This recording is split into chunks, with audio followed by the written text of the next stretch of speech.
Une délibération pour entreprendre enfin les travaux primordiaux sur la ligne Nice-Breil, qui se dégrade au point de menacer sa pérennité. En 2020, notre collègue Muriel Fiol évoquait déjà à l'époque sur ce même sujet une absence de vision à long terme et une gestion à la petite semaine. Depuis, rien n'a réellement bougé et l'enveloppe budgétaire s'est alourdie de 26 millions d'euros. 3 observations qui appellent 3 questions.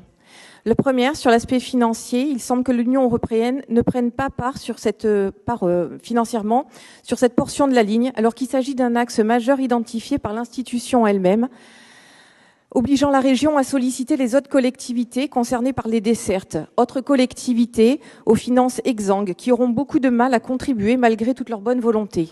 Comment faire si les moyens ne sont pas présents ?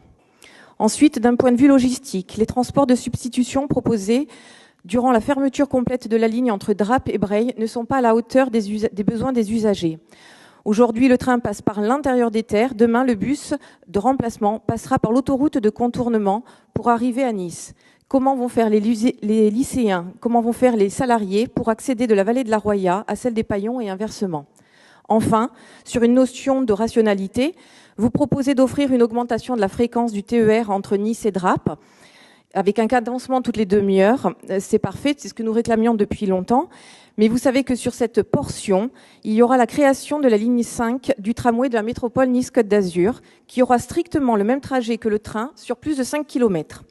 2 lignes, des rails en parallèle côte à côte, un choix très étonnant, peu économe car le service sera identique. Alors ma question, à terme, lequel disparaîtra au profit de l'autre ? Je vous remercie d'avance pour vos réponses.